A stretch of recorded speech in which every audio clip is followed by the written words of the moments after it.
Hello and welcome to My Mom's Basement, presented by 3Chi and Barstool Sports. I am your host, Robbie Fox, and with me, as always, is the Joel to my Ellie, my co-host, Clem. We are here to talk about The Last of Us Episode 4, but not only that, we are doing an Ant-Man preview show today. If you look back at the history of the show, you may remember Clem had not seen Ant-Man or Ant-Man and the Wasp. So before we go into the Quantumania universe and that whole multiverse, I said, Clem, why don't you go back? Why don't you watch the first two Ant-Man movies, and we will talk about them with a new guest, Matt Fitzgerald, a coworker of ours who's never been on the show before, but we've said we got to get Matt on the show for a while. He's a nerd. He's a basement boy. He works at Barstool, so it'll be his first appearance on the show today. Clem, how are we? Doing great, doing great. Happy to have Matty Fitz on. Matty Fitz is the man who keeps sports in Barstool Sports, but he is also a basement boy as well. So he threads the needle of those two things, which you and I do a pretty fucking good job of as well. Yeah. Like, we are the nerd podcast, but I mean, Bob's a UFC guy. I have a smattering of sports that I'm covering here. So Conor McGregor's back, by the way, so you know I'm not just the UFC guy. I'm the Conor McGregor guy, and I'm back. About to get back to your old ways, I think. The gloves are going on. Octagon Bob is joining us right in front. Bugs Bunny, Lord Bugs forgive Bunny. me. About to go back to the old me. Yep. So I'm definitely excited to have Maddie on. And if anyone here hasn't watched The Last of Us yet, you can just skip ahead to the Maddie part if you want to listen to the Ant-Man stuff. That's completely fine. Come back though and listen to this, because this show is fucking awesome. It is legitimate excitement TV where I wake up in the morning and I'm like, baby, we have The Last of Us coming tonight. And obviously there was a whole bunch of hubbub about episode 3 being awesome, which we were very much in line with. But like, even the way this episode followed it up, and it wasn't the most spectacular episode, but it was just like really well done. And I'm like, fuck it. I just love this world just being built right in front of my eyes right now. And granted, I'm going in without any video game experience, so I really have no clue what's coming up. But it's a ride, and I'm happy to be on it. Let's get right into it, because I want to talk about, everyone kind of called this. It felt like the consensus was that this was the weakest episode. Everyone said weakest episode, still good, but out of all of them. And that may be true, but the fact that an episode this good was being called like the weakest anything was mind-blowing. And it's a testament to how good The Last of Us actually is, because I might agree it might be the weakest, but oh my God, it was still so good. And the tension was still so good. And the character building with the puns and the joke book and all of that was so good. And it puts chills in my arms just talking about it. So I do want to say, although it might have been the weakest, it was still so fucking good. This is the best show on TV, I think. Yes, I agree. And this is someone that doesn't have a lot of TV on his list right now. That's because with the kids and work, I just don't have time. But I'm like, this has to be the best. I actually saw Logan, who works at Barstool here. He does a lot of stuff on the production side. And he was like, dude, this show is awesome. I got to talk to you and Robbie about it. I'm like, yeah, we talked about doing like Sunday night recaps down the road if it's good enough. And I'm starting to think it's good enough. So back to our old ways, maybe on Sunday night at some point. But yeah, like, it was the worst, or worst episode sounds so rough, but like it does, yeah. But all right, say the worst. It's the worst episode because this episode we didn't get introduced to a character that we fell in love with, and they got ripped from our fucking like guts. Basically, that's what didn't happen this episode. So I'll take that. And listen, there was a very likable character who seemed like a decent person who did die in this fucking episode that was pretty fucked up. So this show still knows how to twist the heartstrings and all that. And I'm really excited where we go from here. Yeah, so we start with the joke book. Ellie finds that pun book, and oh my God, I love a good pun. I'm a guy who just absolutely eats a dad joke up, a good like joke book joke. So the whole episode, I was really loving that. We talked about this in our Andor recaps when who had the log that Nemec, was it? Yeah, I think it was Nemec, and we said, imagine if it was just a joke book. And because we went on like a 30-minute discussion about how awesome joke books were. We each had joke books when we were a kid. Sienna has a joke book; she'll just read them off to me. And hearing Ellie tell the jokes from the joke book, I'm like, this is a little too close to reality right now for my life, because it was getting real. The Scarecrow one got me. Why did he win the award? Because he was outstanding in his field. That was really good. And the classic Joel, like, knowing the punchline before it hits, that's like such a classic dad thing. She's like, Do you read this? How did you know that? What the? And they kick you off with like puns and Hank Williams. He's the musical artist of the week, I wrote. They pop the cassette in. We listen to some sweet sounds of Hank Williams. Then a hilarious scene where Ellie finds the nudie mags in the back of the car. And she's like, why are the pages stuck together? And she throws it out the window. Then the show grounds you back in reality real quick when they're talking about, hey, what are people going to do if they see us? And she's like, are they going to rob us? And Joel goes, people will have way more in mind than that. And they just have like a lingering shot on Ellie where she's like, this is the world we live in. And it reminds you like, yeah, we're laughing right now, but it ain't fun and games in this world. They do have to mix in those laughs because it gets real way too often. And then obviously with the action, all those kind of things coming together. But it had another moment this episode when I believe he's kind of messing with the gas, where you learn how gas like is basically water at this point in a lot of the cars, which I thought was a cool little twist on everything. And she's like, oh, where did you drive to? And he's like, really nowhere. And it's like with the airplane, when she's talking about the airplane, he's like, we just kind of complained a lot about, an $18 shitty sandwich you get in the flight. And I have to say, I didn't think this was going to happen. I know people only call it a zombie show, but this zombie show is really making me appreciate what we have right now in the world we live in, right? Because it's like, imagine tomorrow you can't fly anymore and you can't drive a car anymore and just be able to do all these modern luxuries that we have just grown accustomed to. Not only that, but bitch about. I think Ellie is opening my eyes to see the grass is greener on this side of the mountain. Fuck, I don't need no post-apocalyptic shit to happen. I'm going to appreciate this shit now, Bob. I was on a flight today, and I was like, you know what? The TVs were down on my flight today, and I didn't complain once. I didn't even raise an eyebrow. I said, okay, we'll just listen to some podcasts right now. And Ellie kind of showed me the way there. So shout out to The Last of Us for bringing out the we should mention. We should mention you're in Arizona for the Super Bowl. You're going to be in the Dozen Live show that people are going to be able to actually watch that live this time. Clem's background is different. He didn't get kicked out of the house, guys. He's on a work trip. Yeah. My family is in a bunch of zombies. I didn't have to escape them. I'm not in Kansas City right now. I'm in Scottsdale, Arizona. By the way, pretty nice. It's hoodie and shorts weather, Bob, in February. I got off the plane and I was like, and I don't know what to expect. So I'm thinking it's going to be a dry heat, as they always say in the desert. Which, listen, I think dry heats are fine. It's the sticky heats that I am not a fan of. And I'm like, ooh, it's a little chilly right now. And hoodie and shorts, I think, are the premier outfit of a human being. It's as good as it gets. Are you on the same boat with me? You're not a shorts guy. I'm such a skinny guy. Yeah, I'm such a skinny guy that I'm not a big shorts guy, but like hoodie weather is premier weather for me for sure. So I'm with you at least in that. You hiding the chicken legs, Bob? Is that what we're doing? We're hiding the chicken legs here? Yeah, it's fair. And with me, I got such hairy legs. I'm honestly hiding my werewolf legs. Chicken werewolf. Chicken werewolf legs. They heat up some Chef Boyardee once they get into the woods. And oh my God, Chef Boyardee is so good currently. I can't imagine how good it is in 20 years when you don't have Chef Boyardee all that often. And it's just like, want to have some raviolis in the forest right now? Fuck yeah. I haven't had Chef Boyardee in so goddamn long. And I love how Ellie talked. Was he was good? Like as if it was like a real chef, right? Yeah. It probably did taste like it was a 5-star meal at that point. I have to say this though. I am not a SpaghettiOs fan. I was as a kid. Oh, I am. It's so sweet, the sauce. Is it still as sweet as it used to be? Oh, it's probably pure sugar. It's trash. That's one of the like main things. I think it was Large went around the other week. One around the office was like, "What's the most like white trash thing about you?" And I was like, "It might be my love of SpaghettiOs." He was like, "Yeah, that's pretty white trash. That'll do it." He's here writing tweets about how he's making putting prosciutto on the side for his daughter's lunch. Oh my God, his daughter's school lunches. He calls them Largeables because they're like his Lunchables. They're unbelievable. He's putting gold flakes, on top of strawberries for his daughter. Salt Bay on that. Yeah. Billy Football had a great tweet about this next part, and I swear I thought it in real time. They decide to go to sleep in the forest. And Joel, watches out at first and everything, but why not sleep in the car? The car's right there. It's in the forest. You could at least close the doors, lock the doors probably. Why are they sleeping right in front of the car? That is a good point. Like, at least in the bed of the truck too. You can sleep in the bed where Yeah. no one sees where you are, and they're like, oh, okay, no one's here, so maybe that's.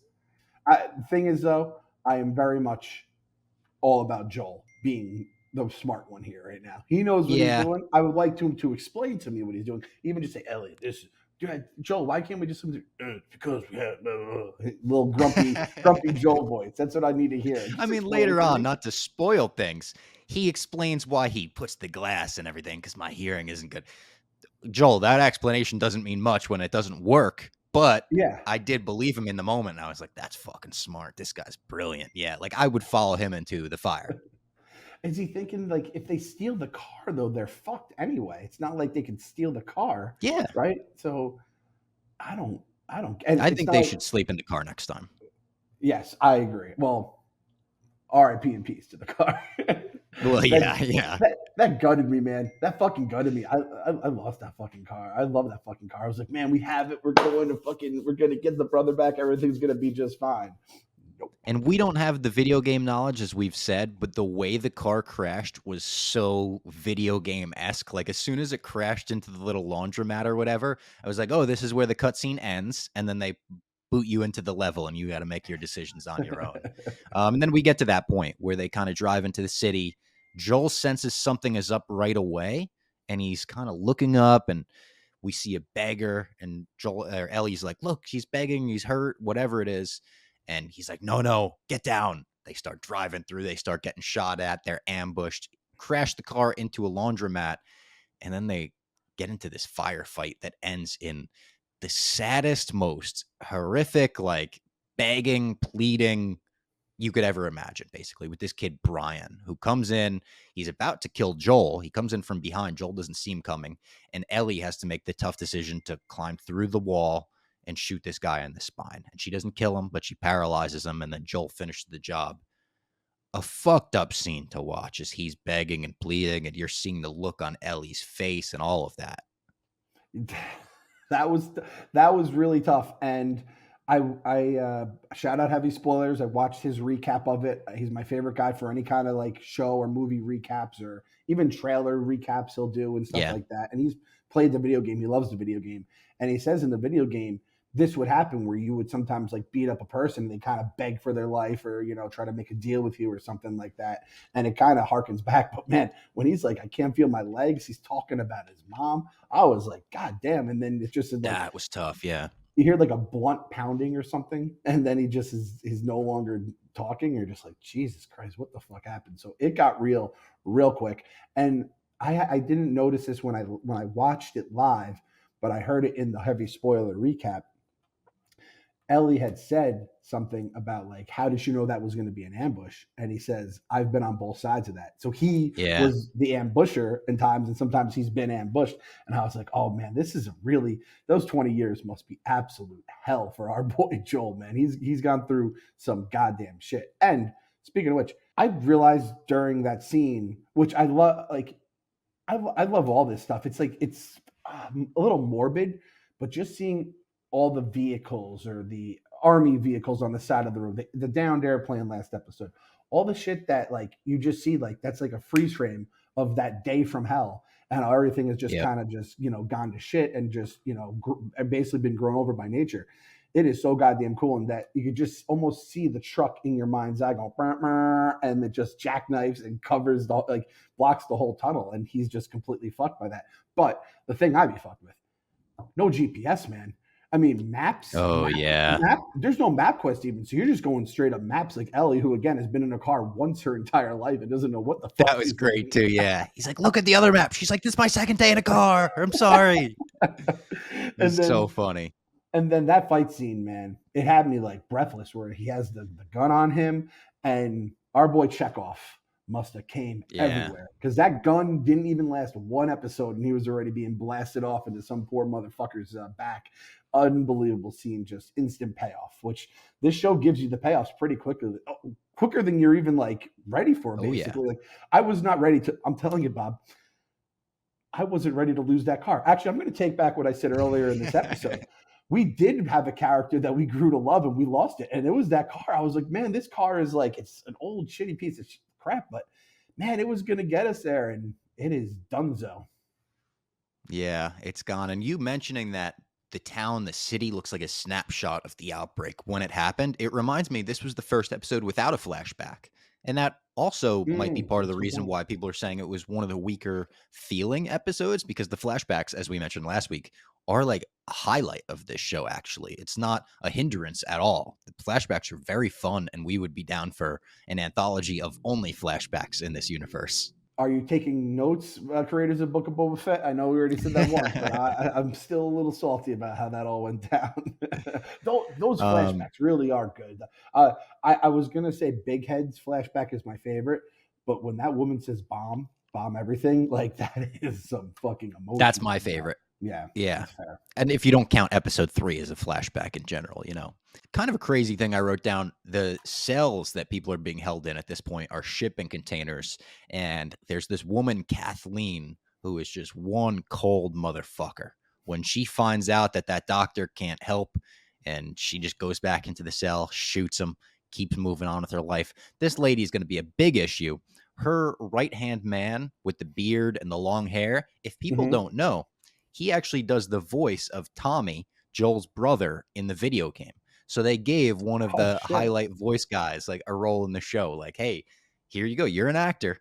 Step up into a different role. So I thought that was really cool. And they discover kind of a bubbling gravel underground in this building, and they just decide to ignore it. And he seems very concerned about it. We see something coming up from the ground. It's like, what is that? Is that one big infected clicker, or do you think it's a horde? I feel like it's a horde. And listen, I'm sure there are spoilers out there. I don't know the video game at this point, so it's all new to me. I'm picturing a horde coming up and all pushing it up, and then they're just like, where the fuck are these coming from? But they're like underground clickers. I thought it was one giant clicker, and I don't even know if that's a thing in the video games. And I'm just like, I'm not. That is a thing, I think. Is it?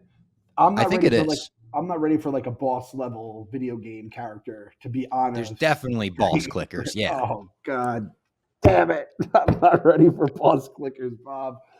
Oh, this goddamn. Get the mute button ready. Yeah, get them. I did not mute it once this episode. Full eyes open the entire time. Granted, like there wasn't a ton. There was no clickers actually. There was just you're bragging. That's not too scary. the zombies fuck me up. I just don't like those goddamn things. But we've learned like it really is getting to the point between this and then the previous episode with the blowtorches and stuff. The humans are the worst part of the of the show. They are much worse than the fucking just idiot fungi brains that don't know what the fuck they're doing. Humans are the truly terrible species in this show, as we're quickly finding out. And to hammer that point home, that fucking episode 3 getting review bombed like I said it was going to, and then the reports came out. Just take us over, fungus. Just fucking eat our fucking brains. Global warming's already had climate change, whatever the fuck it is. I'm sure it's already at the point where we could have some fungus grow somewhere. Just take over our brains. Just wipe us off the goddamn planet. I know all the other goddamn species will be so goddamn happy. I'm so sick of this goddamn human race. God damn it. I know. I'm looking around for bread or anything with yeast in it right now for me to just start pounding it and take me. Thanos was right. Well, speaking of Thanos, actually, it's so funny you mentioned his name, because my next point is an Infinity War comparison. When they have the conversation where Joel puts the gun in Ellie's hand and he sees how her grip is and he sees that she knows how to use it, she actually tells him, that wasn't the first person that I did that to. And he says, all right, you can keep this gun, put it in your backpack. That was this game's version, or this show's version of Tony Stark's "You're an Avenger now, kid." Oh, I like that. That is a good like, you're with us. Listen, we're fucked. We're in this situation where we're the only help we got. So you might as well just join me. He's teaching her how to shoot a gun. And I'm like, oh, okay. I am way too scared to even hold a gun, let alone shoot one. Same. So as I'm learning, I would shoot my finger off, my toe off. I would definitely be the kid that shoots his eye out. I'd be the MacGruber gif where it's just the fucking guns waving everywhere. Even if it wasn't even a machine gun, I would just be shooting everything except for what I'm trying to shoot. That was pretty heavy, though, the whole thing where she doesn't want to talk about it and kind of just rolls over. Yeah. There are some pretty goddamn heavy moments. I mean, the doctor, too, man. when the doctor that delivered you, he's like, I brought you into this world. Man, that is a get out of jail free card. Maybe I'm just a sap and I'm not living in a post apocalyptic fucking world of clickers. But man, like, it's a hard time to take the dude out that brought you into this world, isn't it? Yeah, and that's like, I don't know if it's just like my family, but like I know my mom and everyone knows the doctor that delivered me, and my brother or sister, they still work at the hospital. If we ever see them around, it's like, "Oh, hi, how are you?" Like it is like a weird connection that people form with the doctor in that way. I guess not so weird, but yeah. Fucked up for her to be like, "I don't care. I'm shooting you in the face." Yep. Apparently not the case in Kansas City, at least in this version of Kansas City, which, by the way, so again, my boy Heavy Spoilers told me Pittsburgh is kind of where a lot of this stuff takes place in the game, where Kansas City is in the show. What does this mean for the Super Bowl, Bob? The big game, excuse me, I'm in Arizona. I can't be saying the S word right now. The big game. What does this mean? Is this good for the Chiefs or bad for the Chiefs? I'm trying to figure it out because I think we could handicap correctly. We might be able to win some money in the Barstool Sportsbook. That's a really good question. Does The Last of Us taking place in Kansas City help or hurt the Chiefs in the Super Bowl? I'm going to say it hurts them. And I'm going to say it hurts them because more people in Kansas City are watching the show and telling each other about, oh my God, it was in Kansas City this week. It was right down the block, blah, blah, blah. Recommending it to the players' girlfriends, wives, significant others. Then they say, why don't we watch this show? Everyone's talking about it. And then their mind is off the playbook. Their mind is off the game. Bet the Eagles, to take a word out of Jersey Jerry's playbook, it's the sign. It's the signs. It's the signs. I'm gonna have to convince myself the other way just because I hate the Eagles as a Giants fan, and I'm gonna say that big thing bubbling in the basement. That's Andy Reid. He's gonna do his "Oh yeah" Kool-Aid Man gif, and he's gonna pop out. He's gonna take down his former team in the Super Bowl. But yeah, this can't be good for Kansas City. A post-apocalyptic world that has just completely torn your city apart. Not a good thing. But we'll find out for sure. Not it, yeah. Not a good thing. And then the final scene of the episode is where they go up into that building and Joel really scatters the glass around and explains this is for an alarm, basically. And Joel sleeps through his alarm, and I'm with him. I sleep through my alarms too, but this is not an alarm you can sleep through. He wakes up, and there's these two kids standing over them, literally kids with superhero masks painted on their face, which I think is important because earlier in the episode, Kathleen and her group are looking for two people. They keep saying, I think it was Henry and someone kept saying the names. Where are these people? And they found superhero drawings. So I believe these are the kids that they're looking for now, holding guns over Joel and Ellie, which is crazy. And Joel and Ellie have kind of gotten everyone whipped up into a fury because they're thinking it's Henry who got all this, killed this kid. Who I was trying to figure out if Kathleen was his mom. I'm trying to figure out what's going on, or if it's just like another example. Which another thing the Heavy Spoilers thing told me was if you killed a guy named, Matt, you'd hear people like on the streets going, Matt, where are you? So it would kind of like really make it feel real in terms of the way you were playing. And I think they kind of do that when this kid gets killed. Going up the stairs and he's like, as far as I can make it, I was like, that is some relatable shit, my friend. that was very good. I didn't like the flashlights walking up the stairs. Again, I had clicker fear, which I did not cover my eyes for. I was hoping with the glass on the floor, he was going to say something about Die Hard. Yeast infested. Oh, yeah. When you shoot the glass. But there's also apparently a Mission Impossible scene where Tom Cruise does that. And again, you end on a diarrhea joke before everything goes to shit, and they're all just laughing. And my boy Joel, I think he's starting to thaw. The soul that was completely frozen when his daughter got killed and died in his arms. It's our girl Ellie is breaking him one dad joke at a time. Thanks to I am such a sucker for that. Like when you use the TOO, like volume 2 and the TOO, there was a restaurant, I think it was like, was it Palms 2? And I always just love that. It's like, yeah. The Palm 2. Yeah. I used to live by that in the city. It's still open? Yeah. Oh, nice. That was not far from the Chinese food place that I can't find by the United Nations, tying it back to something on Second Ave, months ago. Yeah. It was right by me and Trent's old apartment. So that was The Last of Us episode 4, as I mentioned.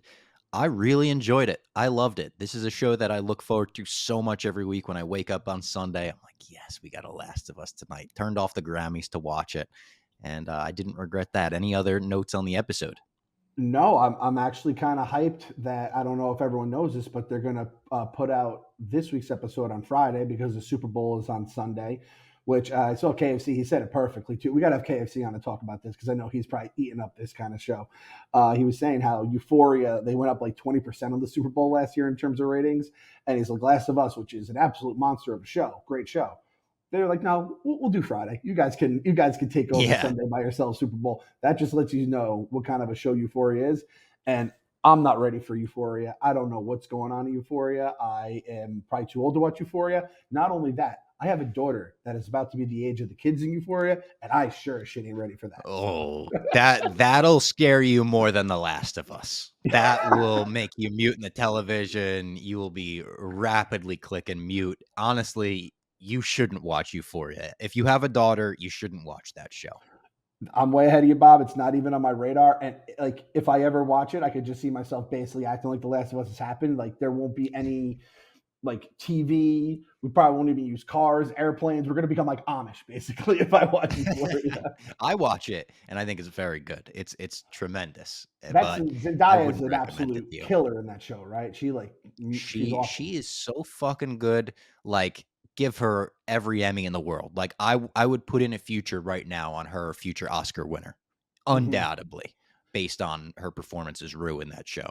Zendaya, who we all love, and then is that the show with the girl where it was like her grandparents said she had the best boobs in the world or something like that? Is it the Sydney same? Sweeney. Yeah, It is. this is it's like the old me and the young me. It's like the young me would have been all over the show, but listen, Dad Clem, the time has passed, my friend. The time has passed. Stay away. I'll let the youngs Stay enjoy far it. away. While the youngs are enjoying that, you should be whipping up some meals for your family with HelloFresh. Our friends at HelloFresh are back. Remember those New Year's goals you promised yourself that you would stick to? HelloFresh is here to help you eat better by delivering fresh ingredients and easy recipes right to your door, taking the hassle out of dinner time. No matter what your lifestyle is or your meal preferences, HelloFresh has recipes sure to please everyone at your table, from fit and wholesome to veggie or family friendly, and you'll always find something, even for the pickiest eaters, that we'll enjoy. I can stand by that. I'm a bit of a picky eater, constantly finding stuff we can enjoy. I actually had HelloFresh last night. I'm going to be having it again tonight. Last night I had burgers with potato wedges on the side, came with Mm-hmm. caramelized onions. It had such a good Mm-hmm. onion flavor. I loved. Tonight I'm having a buffalo crusted chicken, I believe, with mashed potatoes on the side. I had pork tacos as well. I love HelloFresh. I mean, for Clem as well. Clem's over in Arizona. His wife's at home with the kids. HelloFresh would be, in that rush hour time, the perfect meal to make sure that all gets going quickly. They've got their 15-minute options, their fast and fresh recipes. I love this stuff. Clem loves this stuff. The cheesy chicken meal is the official meal of the Mm-hmm. Basement Boys. It's always on their selections, and they have selections changing every week. They've got like 35 recipes per week. So go to HelloFresh.com right now. Go to HelloFresh.com/Robbie65, ROBBIE65, and use that same promo code, Robbie65, for 65% off plus free shipping. That's code Robbie65 at HelloFresh.com/Robbie65. You get 65% off. Can't go wrong with that. When you were talking about that burger, that is something I made as well. It's like, yep. Rob's doing the same thing we did, and we talked about this. Valentine's Day coming up. It's a beautiful way to spend some time with your significant other, even your roommate. You just kind of just shoot Yeah. the shit, talk about some Stranger Things, talk about some Last of Us, and cook up a meal. And you don't have to do all the shop. The shopping's the worst, man. The shopping's the worst, and everything's perfectly portioned. You're not buying like 10 pounds of cumin and you're never going to use it again. They give you everything perfect. It's the absolute best. Mwah. Love HelloFresh. Love HelloFresh as well. All right, now let's get into the Ant-Man movies, both Ant-Man and the Wasp, with Matt Fitzgerald. All right, we are back with Matt Fitzgerald now. Matt, as we mentioned, is a huge nerd and also a blogger at Barstool Sports. So this is his first time in the basement. He's got the basement shirt on. Matt, do you want to introduce yourself for the boys and girls in the basement? Yeah, Matt Fitzgerald, blogger at Barstool Sports. Thank you guys so much for having me on. Yeah, like Robbie said, I'm a pretty big nerd. Been covering a lot of the DC stuff on the blog, so I'm excited to jump into some Marvel today. And yeah, we'll just kind of keep it flowing. Maddie, Absolutely. are you So an actor, Maddie? Like I know you're into the arts and whatever. What exactly is your thing here? Yeah, so I graduated from the Actor Studio Drama School with a master's degree in 2019, master's degree in acting. I used to work in the sports industry before that, and I was kind of trying to make a huge kind of left turn, massive career change. And then just the way everything kind of timed out, it was, I mean, the whole plan was to get a sports job and audition on the side. And kind of, it was really kind of a struggle for a while to find a sports job. Then I finally did, then COVID hit. So it was Jeez. kind of a, it was kind of one of those things where it's just a circumstantial, like, okay, I'm just going to keep my head down and work at the sports thing. And was just planning on being in the New York City area still, where I went to school, and auditioning after that. But Barstool kind of came out of nowhere. Did not see that coming, and so I just kind of took that, and then at Barstool they actually hired me to be a newsletter writer at first for sports betting, and after about 6 months of sending that as an internal email, they were going to fire me, and then they were like, "Wait a second, why don't you try out the blog?" And I was like, "Okay, great, like anything you guys need." So I've just been literally just running with that ever since. and Maddie, you So have been running with it like Maddie blogs more than most people. yeah, thank you. Maddie tried to make a left turn in life, and then life made him do another left turn and go, "No, you're going right back this way, pal." So we're happy to have you. And I like having someone with all that kind of experience. I always say to Robbie, I'm like, I have to ask Jeff D. Lowe like about some stuff because it's like I'm an idiot watching these movies. I don't know what I'm doing, what I'm talking about, especially in the acting side. So this will be fun. Some Yeah, totally. expertise, someone with a master's degree in film, someone that knows what they're talking about. So let's get into the Ant-Man movies. Clem had never seen them before this week. Clem, just your overall thoughts of both movies. What did you think? I have no clue why I never like. I know why I didn't watch these movies. Basically, anything after 2014, when my daughter was born, there's like a 2 to 3 year just like blackout period of my life where I saw like probably 3 movies that entire time. And Ant-Man was never like high on my list just in terms of like as a character. But I love Paul Rudd, and I could have sworn I like put on the movie for 5 minutes and kind of like was like dozing off. But as soon as I watched it, I was engaged. I'm like, all right, let's rock and roll. I'm getting my little Paul Rudd chuckles out every the way they're telling the story. And I was like, I fucking love this one. And then I watched Ant-Man and Wasp the next day. And I like the first one more, which you told me is kind of consensus. A lot of people like one more than two, but it was still like very good. And I'm kind of feeling bad now that I'm basically saying he's going to get killed multiple times. Now I know the whole family. I didn't realize Kitty from Arrested Development is in it, which I always thought Kitty was. I always hated how she would get cross-eyed and crazy because I thought she was really cute, and then she just looked like a fucking hot mess. So I have a lot of thoughts and takes on a movie that's what at this point almost 8 years old. So It's crazy. Like I was looking at him like it's going to be not too long till Ant-Man was a decade ago, and that's just fucked up for my brain to think about. Oh my gosh, yeah, just all the blockbuster movies kind of got pushed back because of COVID and everything. So it's been this weird like vortex of time, kind yes. of appropriate for Quantumania, right? Like, Yeah. it's just very, yeah. Just that the good news is we have all these great movies coming out in the summer, like huge IP, like just so many of them. But Maddie, have you heard that? Because I said that a few episodes ago where I was like, are people seeing this as like 2023 as like this stacked year because of the way COVID all broke? Because I feel like 2022 we got a little trickling, and then I feel like this was stuff that was either 23, maybe even 22, and we're just kind of getting like an awesome year of content. Is that what you're seeing as well?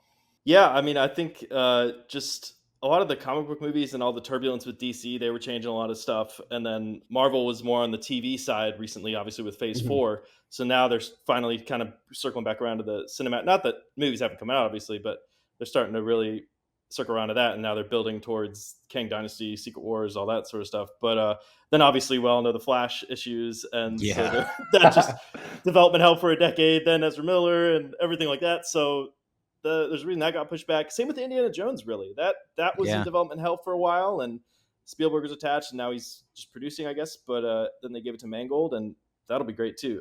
Sorry, not to get too far off topic. No, but we're getting both of those trailers for Super Bowl. Indy and the Flash. Yeah. If you thought Kang was a problem, wait until you see what Ezra Miller has in store for us in the coming years. That's friggin' right.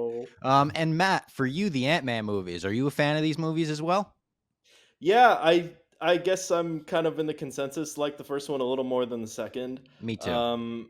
I doubled back a little bit on Ant-Man and the Wasp a few days ago, and I actually really kind of like the phase shifting sort of villain girl. She like knocks it out of the park in my opinion, acting wise in that movie. And I haven't really seen her in much else, and I hope they find something for her later because I thought that was kind of like an underrated, overlooked part of the movie. I agree. Ghost is such a cool character design. Her mask, her all white outfit, and the actual like CG of her phasing in and out was very cool. Also, a villain who is more of an antagonist than villain because you see her Right. motivation. It's like, all right, she's got to live and all of that stuff. So I feel like Thunderbolts would be a cool area for her to come back and get to shine a Oh. little bit. But I agree with you. She was so cool. And one of the things that I think hurts Ant-Man and the Wasp a little bit, and I like both movies, but they didn't spend enough time with her in that movie because you have the villain from Righteous Gemstones as well. That guy, Walton Goggins, Walton right? Goggins, yeah. And he's great in the movie. He's great, but his character is kind of just like unnecessary. You have like the multiple villains going after the lab and they're all taking it. There are some fun scenes in that, but I would have preferred like just more of a standard Ant-Man and Ghost. Who Walter Goggins? Is that the tan dude who just like he doesn't have any powers? He's just like, I know someone in the FBI. That guy. Yeah, who keeps coming and stealing the lab, and they do the car chase with him at the end, which is a great car chase. He reminds me of like a villain from like Three Ninjas, which I can't believe we're bringing up Three Ninjas 2 times in a Again. row, 2 episodes in a row. I did not see that coming, but it's like he's more of like something that should scare a little kid instead of like superheroes. I'm like, get this guy out. That was my one critique of these two movies is I never felt like the villains were really like powerful or drawn out. And like Ghost could have been if she was more powerful and the main person for two, maybe not the case. But even in the first one, the Yellow Jacket is just I don't even know who the fuck this guy is, and he's just kind of this like He's like a dude. dick more he's than like- anything. Yeah. Bob, I wrote in my notes. All he is, his superpower is being a dick. That's all I can say about Yeah. it. I'm on the same page as you with that. I do like. Did I write down the actor's name? Yeah, Corey Stoll. I love him Yeah. as Darren Cross as that Yellow Jacket character. But yeah, you don't fear him necessarily. So I do have some notes. I rewatched both movies this week, so I want to go through some of the notes and just throw them off you guys. I love the opening scene of the first Ant-Man. It was so mind blowing at the time seeing Michael Douglas de-aged. I feel like it holds up pretty well going on 10 years. I also love the intro to Scott Lang at Baskin Robbins, where the guy refuses to understand that they don't sell hot food. And he's like, I'll have like a hot dog. And he's like, no, Baskin Robbins, buddy. He's like, hot pretzel with mustard. He's like, what are you talking about? No, it's Baskin Robbins ice cream. Love that scene. And I love the introduction to Lewis and his friends, Polka Dot Man and T.I.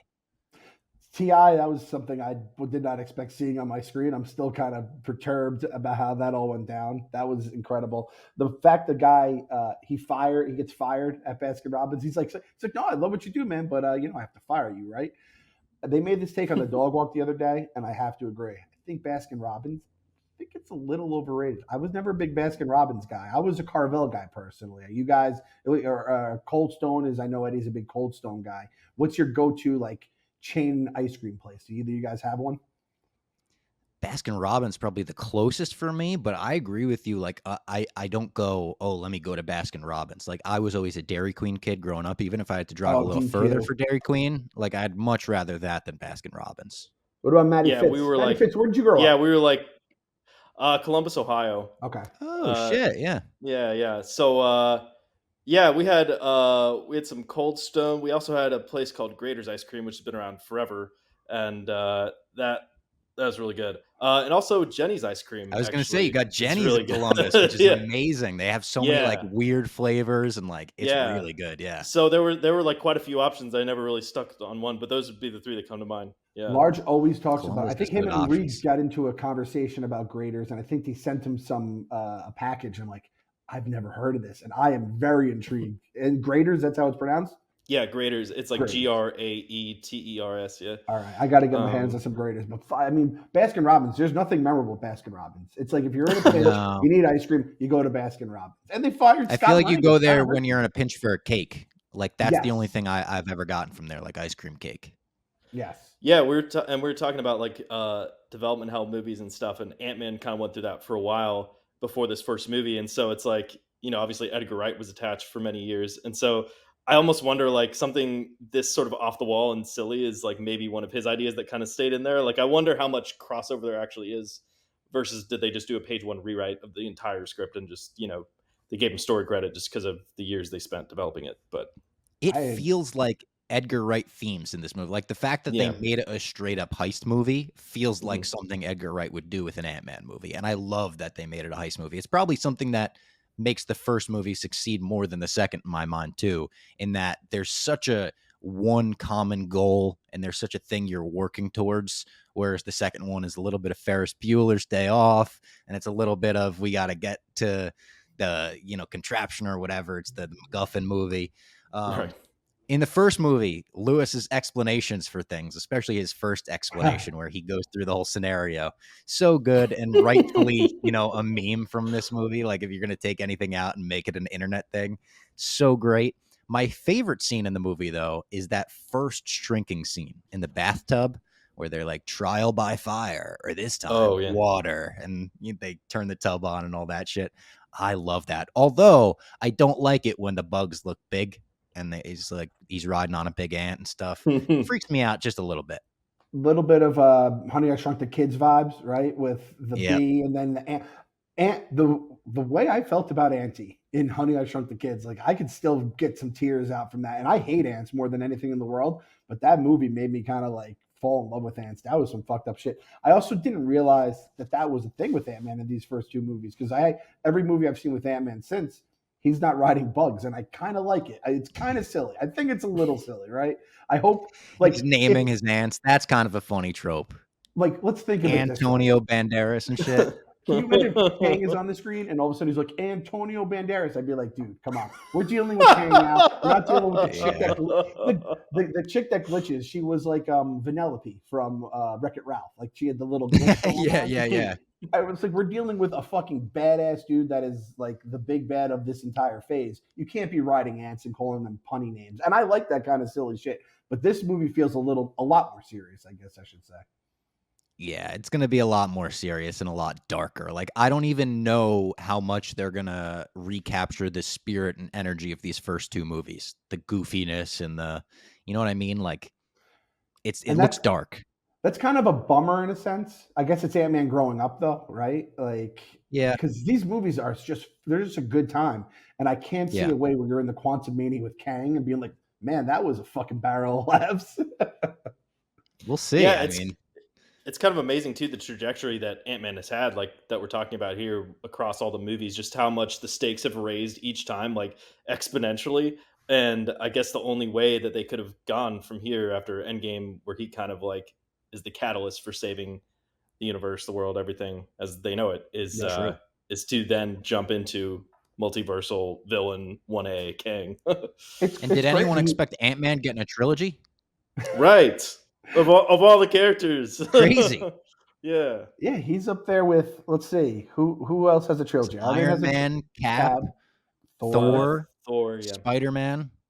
And then like the Avengers ensemble, and then Ant-Man. Doctor Strange will probably be the next to get one, but like Ant-Man got one before Strange and Black Panther even.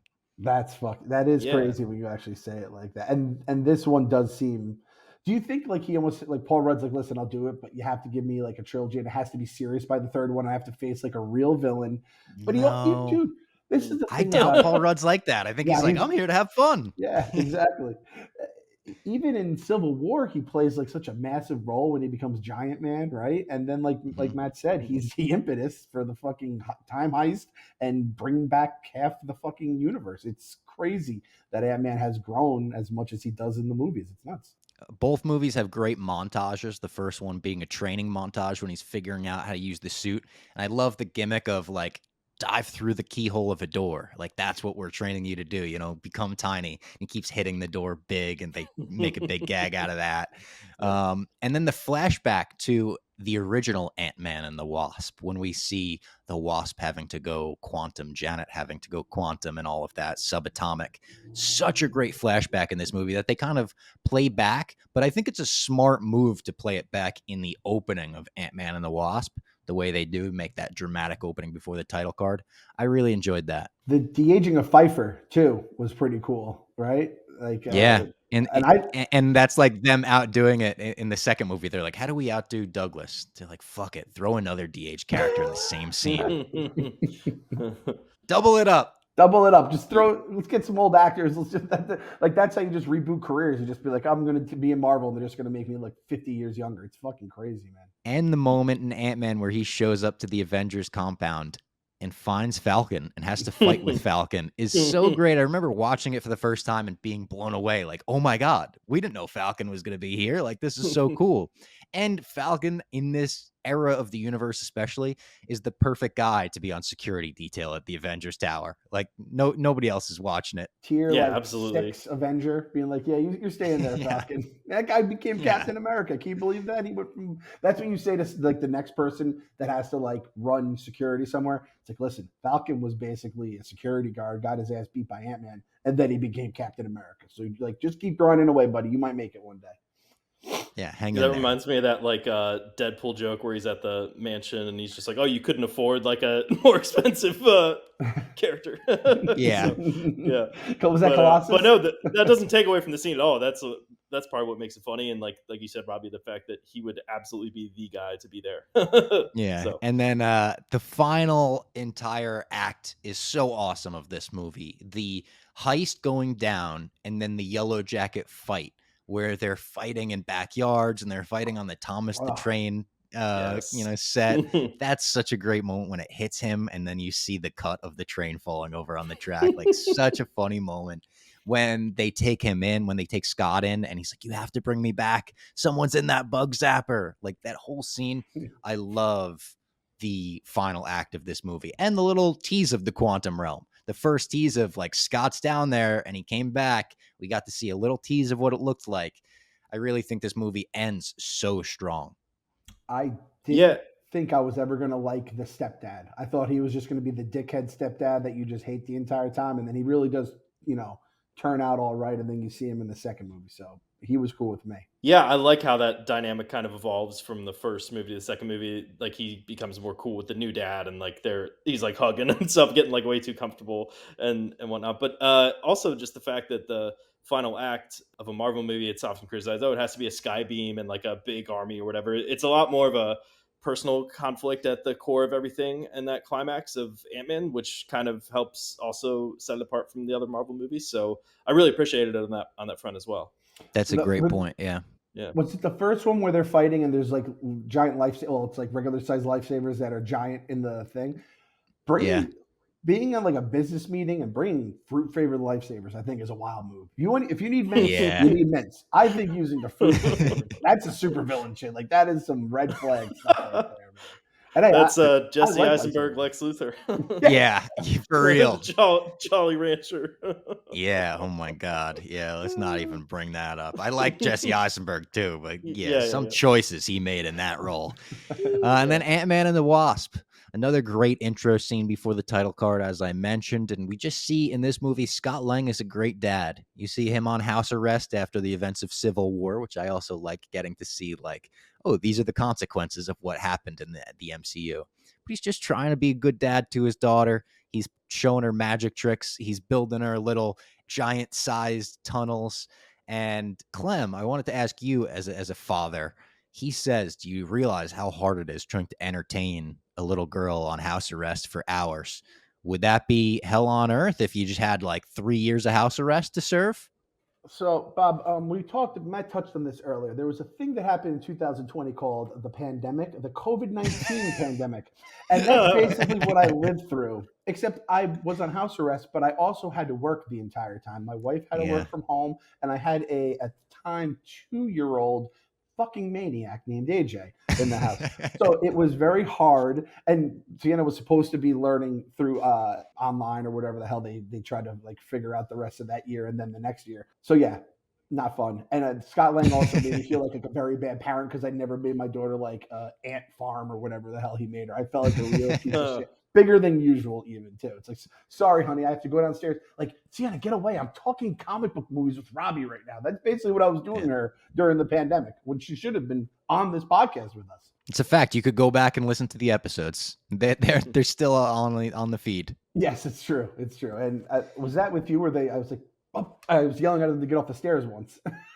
Yeah.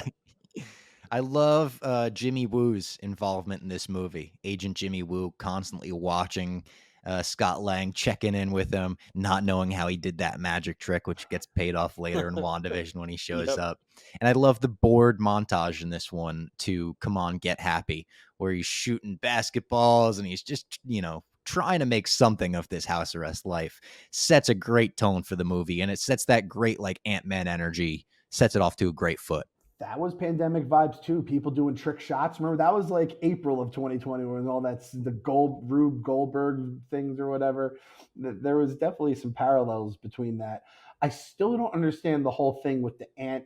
Did the ant live in his house? I still don't know what happened. Yeah, so they wanted the bracelet off of Scott, so they made the ant giant size, put the bracelet on the ant, and then they like programmed the ant for like the 5 hours of television watching, 5 hours or whatever, 2 hours in the bathroom. They're like, "What's that about?" Don't disrespect a man's bathroom time. Let that man do whatever he needs to do in the bathroom to himself.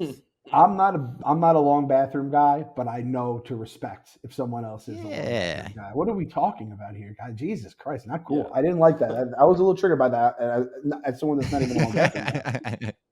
I love all the tiny cars in this movie too, when they keep kind of doing that toy car gag of you don't realize they're in a toy car at first, and then a pigeon looks up at it, and then when they want to replace it, they just have the toy cars.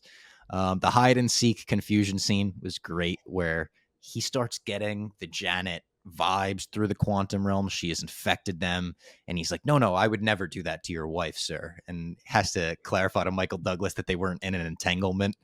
And then when Hope is like, oh my God, that's where I hid every single time we played hide and seek, Paul Rudd has a great line where he's like, I don't think you understood the point of the game. Yeah. That's one of my favorite lines too, that one about Hope's first action scene in the kitchen, also all time, when she's making the salt shaker bigger to make sure that they can't get out of the kitchen.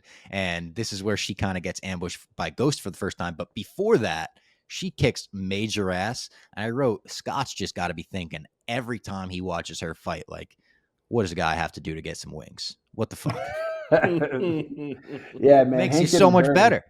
Hank did him real dirty. Hank did him dirty. He's got to ride bugs and name him after fucking pop stars.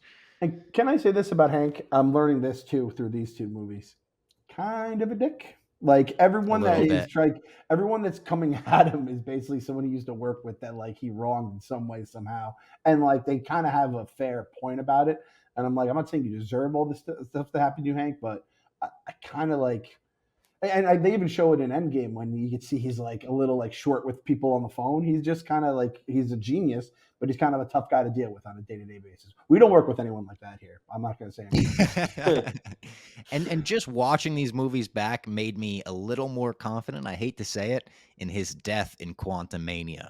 When we see at the end of Ant-Man and the Wasp and he goes into the quantum realm kind of prepared to sacrifice himself and everything, he's like, ooh, that doesn't spell out great news for him in the next one. Yeah, and just the fact that you're sort of really introducing Kang in earnest in this Quantumania movie, and to have him lose to Ant-Man and not kill him, it would be kind of that just plays into what you're saying even more. Like they're probably going to kill him, and it would really establish the stakes because, like you said, Clem, like Paul Rudd's charm just radiates through the screen. Like no matter who he's playing, you kind of just like want to root for him, and he's like one of the more wholesome Marvel characters. And so if that's like their first big swing to kill him off, then it's like, oh shit, like nobody's safe. Would be, that would be insane. Like I don't know what I would do with myself if you end that movie with just like he's dead.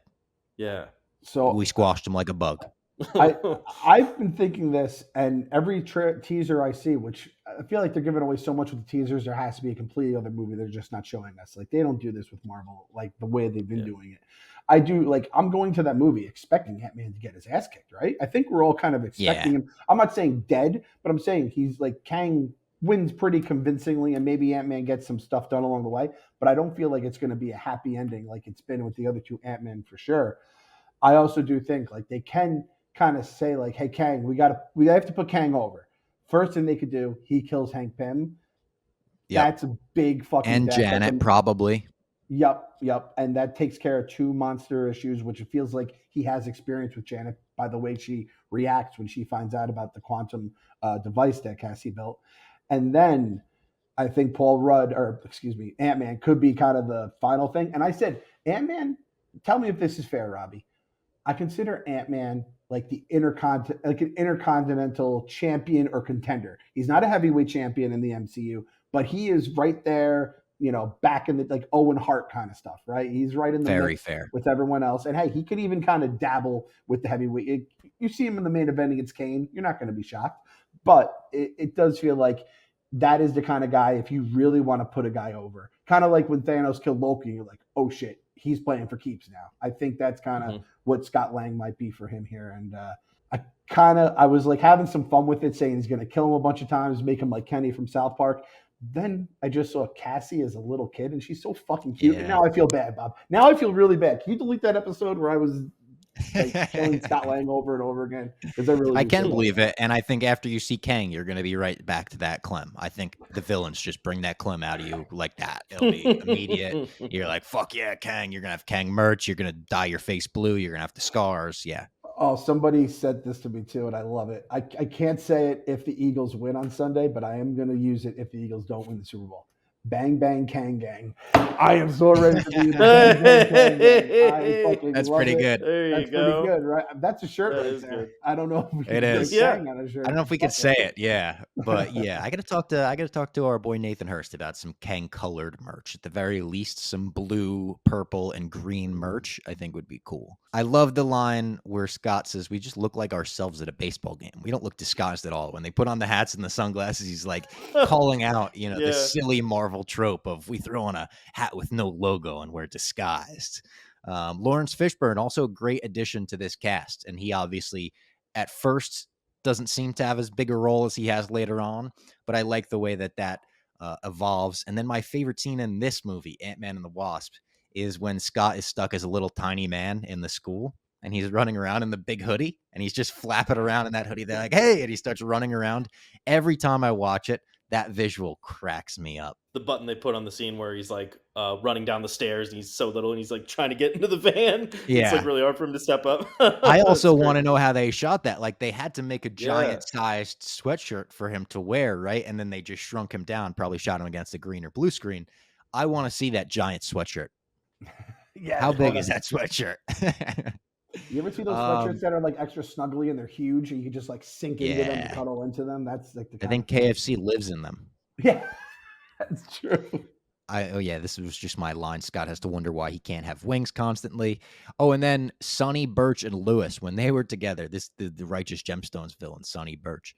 Lewis is so good in this movie, from them being together and then him pulling up and hitting them with the "What's up?" He's like, you don't remember that beloved commercial? What's up? Lewis is fucking fantastic. They better not kill him. He's the Wong of the Ant-Man universe, where I'm like, you don't fucking take him away from me. I was gonna say the Ned, but Wong might be an even better call for that. I might be more devastated if we lose him than Scott is fucked up. And I love how we always just see that motherfucker packs a punch, because I remember when he's the only one who knocked out the inmate on his way out of prison. So he has like fists of fury. I always appreciate that he like cold cocked someone in a big moment. And doesn't he have a line in the first one where I think it might be him cocking someone or someone else, and he goes, "That's what I call an unfortunate casualty in a very serious operation." Such a funny line that he pulls out of nowhere. His stuff, Michael Pena stuff, Paul Rudd stuff, Agent Wu stuff, all feels like it could be improvised. Like they did a decent amount of improv in this movie. It wouldn't surprise me if I found that out. Mm-hmm. Yeah.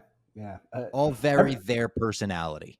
Whenever the ex-cons show up too, like I'm just like, we're in for a good time here, and it's not going to be corny or cheesy. Like they usually do like deliver on it, which it's a very slippery slope when some of the stuff they do, but it always like makes me laugh, and it doesn't kill the moment of the movie at all. Flashback scenes where he's like doing the sort of drunk history lip reading and stuff, or voiceover, like I hope we get one of those in the new movie, because that's one of the highlights of those first two to me. Yeah. Was Lady Gaga the girl in the first one? She kind of looked like Lady Gaga. I'm like, is Lady Gaga? I don't think so, no. I didn't think so. I was like, I can't imagine that'd be Lady Gaga then. What will we get a Lewis breakdown of in Quantumania? Like, do you think we could get one on how Scott Lang got famous? Like how quickly he got famous or something like that? Because we know in the new movie he has his book, he has a podcast, which the book they're putting out, by the way. Did you guys see that? They're It's on releasing Amazon, yeah. it's like a canon book written by Scott Lang. Really? Someone out there wrote a fucking full book as that character. Oh Pretty my impressive. gosh. Yeah. I almost want to read it. Like, do you think it's good? Do you think it can be good? Or is that a joke that gets tired after like page 4? Trust the Feige, Bob. It's good. I guarantee it's good. Prob- Feige wouldn't probably put it out fucking is unless good. it was good. Probably fucking is good. Honestly, I might have to get it just to put it on like the shelf behind me. That's a book you need for your shelf. Like, oh, That that's the would Scott be Lang book. That would be in your like for your podcasting, and you just see Back the show. here. Like, does he have the Boom. Scott Scott Lang? Lang. Oh, book yeah, on there his you go. shelf? I'm gonna need it. All right, I'll order it on Amazon. I'll get the Scott Lang book. Book report. Give us a and book then report. We'll see about that. I didn't say I would read it. I'll think about it. No, I'll- Bob. Book report. Double space. And I want to have the little MLA format. No, the like the plastic covers, and like you'd be like, man, this report is dog shit. But I put that plastic cover on. covers. Yeah, that's Man, the good shit. this, Right this is there. a teacher that is over expecting over here. Lawrence Fishburne. That's feeling Lawrence Fishburne was kind of that kind of like the man in this movie. Probably. Possibly the best car chase in the MCU in this movie, I wrote down. I love the car chase where they're shrinking down and they pop back up and they send that car over and send it flying. There are a couple other good car chases. I'm thinking like Winter Soldier on the bridge, but that quickly isn't a car chase. That's quickly like just an action scene. But this is a very fun one to end the movie. It's not as good as the final fight and the final act of the first Ant-Man movie, but that's Ant-Man and the Wasp for a lot of it. And then you get a great mother-daughter reunion scene at the end with Hope and Janet. Very emotional. Feels earned by the end of that movie. Like I would say Ant-Man and the Wasp, the story isn't as strong as the first Ant-Man movie, but I do think the characters are written just as strong. Fair point. Yeah, I'm with you on that. I'm just so happy I saw these fucking movies. This Ant-Man is the perfect example of you don't have to watch every movie to then enjoy like the future movies that they're in. But now that I've seen these, I'll be able to enjoy Civil War and Endgame and just a lot of I know the whole thing with like where he calls him Cap and Hope, and then she calls him Cap in Endgame. Like I knew about that because I'd watched some YouTube recaps. But this is like the perfect example of it like makes those jokes and those moments just land so much more. Yeah, and then the post-credit scene in this is pretty fucking huge. They do the snap in the post-credit scene, which is like awesome. I'm sure you saw this at the time, Clem, because this was everywhere on YouTube when it came out on Disney Plus and everything. But the actual moment getting to see Scott getting stuck is amazing to me. Even looking back, it almost hits harder that they nailed the ending, of like Endgame and the rat stepping on the button and everything. It makes this moment hit so much harder when you watch it back. Like, oh, fuck, that was the moment he got stuck. They basically like showed part of the dismount that they're doing and they still stuck the landing. It's crazy. I don't think I saw that when it happened because it wasn't really on my radar. Was it like, oh my God, like it almost spoils Infinity War, right? No, it came out after Infinity War. No, I'm sorry. Yeah. Sorry. But yeah, Endgame, they come back. So yeah, I had the So it was just like, oh, fuck, Scott Lang stuck there, Yeah. and then they hit you with the Ant-Man and a Wasp will return ? Yeah, so he did the question mark. Make you speculate a little bit. I'm still upset. Like the one, I don't think they should have dusted T'Challa, and I know it would have like probably messed things up because like losing Wakanda losing their guy at that point would have been, or not having their guy around would have made it better for the Avengers. But everyone was like, they ain't getting rid of Black Panther. That guy just made $1 billion in the box office. That was the one thing I still remember from Infinity Everyone War. knew he's coming Yeah. back. Same thing with He's coming Spider-Man to a degree, like Mr. Stark. I don't feel so good. Imagine that if like Marvel just killed Spider-Man in the movies and we're like, no, he's gone. And, like you guys could bring him back. And everyone's saying, like, bullshit. Yeah, they were like, Sony fucked it. Yell at them.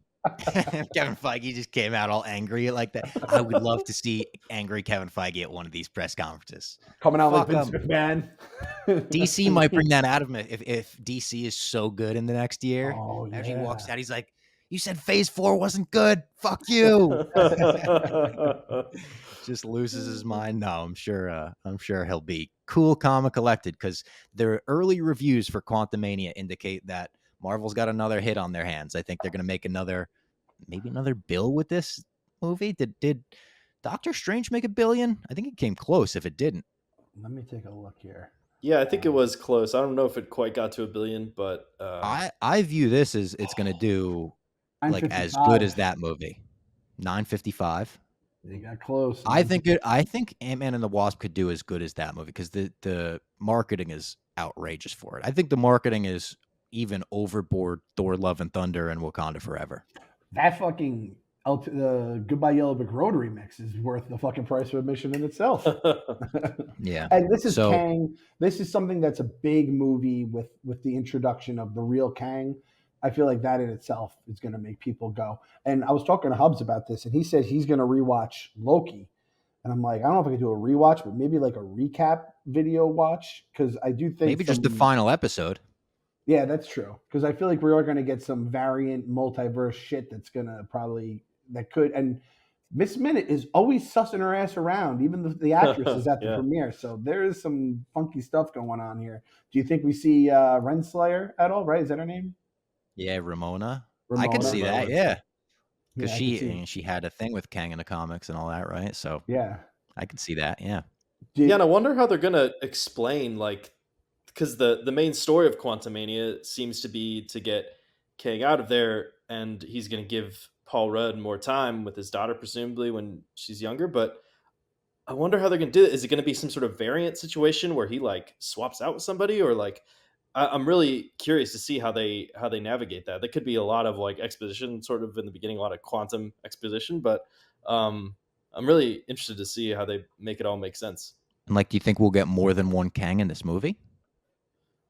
Right, that's another possibility. Because like eventually, I texted Clem. I said I want Kangs coming out like Mick Foley at the '98 Royal Rumble, where it's like Kang comes out as Kang, then he comes out as Dude Love, then he comes out as Cactus Jack, and that's the Kang you really got to watch out for. Nobody wants to fuck with Kang Cactus Jack. So it's like I want the post-credit scene. I said there's 2 post-credit scenes. We know mid-credits, then a post-credits. I said to Clem, I would love it if the first post-credit scene is Kang sitting at a table, like defeated in some way, and then it just zooms out and you see he's sitting at a board table of like 10 Kangs. And then the post-credit scene keeps zooming out on that shot, and they're just in a Kang office. And it's the whole building is Kangs. It's like TVA, but it's everyone there is Kangs. There's 7 billion Kangs. Like I want a Kang for every human on Earth. Do we get more than one in the movie, though? I don't know. This is why I'm avoiding the MCU Reddit, because I guarantee they're coming up with some awesome shit that no one could possibly deliver, right? Like This is what I do to myself. WandaVision is the prime example where we're like, oh my God, do you think we're going to see Mephisto in Quantumania? Do you think that's going to happen, guys? Maybe. It might. Mephisto! Confirmed. And this is, for the people listening, if you've made it this far in the episode, thank you. This is the first installment in the My Mom's Basement Ant-Man trilogy. So this week, we recapped the first 2 movies. Next week, me and Clem will have seen Ant-Man early, so we'll drop our review on Thursday night. As soon as you leave the theater, you'll be able to listen to our review. And then the next week, we're going to bring on Jose Youngs to break down what relates to the comics in Quantumania, what they did with Kang, comic-wise, in the character interpretation and whatnot, and all of that. His review on Quantumania. So we're going to have our own little Ant-Man trilogy the next 3 weeks. Of course, still continuing to recap The Last of Us as well, because that show's just heating up. And before we know it, we're going to have Mando back in our lives. We're going to have that Pedro Pascal weekly saves a child from the apocalypse double up. And I can't wait for that. So everyone, look forward to all of that content coming out from the basement. Matt, thank you for joining us. We're going to absolutely have you back on this year. Get more of the nerds in Barstool on. We're going to get Jordy on. We're going to get all of the nerds. Ken Jack should be on the podcast more. Jeff D'Lo. We'll get KFC. We'll get KFC on. Got to get his thoughts on for Last of Us. Yeah, for sure. All right. All right. We need a hashtag for the people to tweet. If you made it to the end of the episode, Ant Matt. Do you want to give him Ant Matt? Oh, that's a good one. Ant Matt. There you go. I like that. Theme for Matt on his first appearance. If you made it to the end of the episode, hashtag Ant Matt. And make sure you leave a comment. Went well last week. I think we tricked the algorithm. People were leaving comments, all random words. Leave your Kang variant. How about that? Like a Cactus Jack Kang. Mash up Kang with another character in pop culture. I like that. I like that. And That's a then good idea. on Twitter, hit up Maddie too. Maddie, what's your handles there? Yeah, so Twitter is Matt Fitz_Gerald. So yeah, there you go. That's where you can get at me. And thank you guys for having me on. This has been so much fun. Of course. Yeah. Of course, this was a blast. Thank you to everyone for tuning in as well. And Clem, best of luck in the dozen competition. Everyone make sure you watch that live for our boy Clem, Jeff D-Lo. The Honkers aren't playing in it, so I can say we'll stand behind ZD and root for them. Honkers Nation is behind you. I appreciate that. I feel like we're sister franchises. There's a lot of love, Yeah. even though I don't even remember. I was thinking, I was like, oh yeah, the Honkers, and neither it's a completely different team than what I was just thinking of in my brain. a lot of it's a lot like of stuff we have a going new on. Avengers team. Yeah, totally new cast. Iron Man and Cap, they're not here anymore, but we got new ones and they're great. I promise you that. All right. Thank you everyone for tuning in. We will talk to you next week.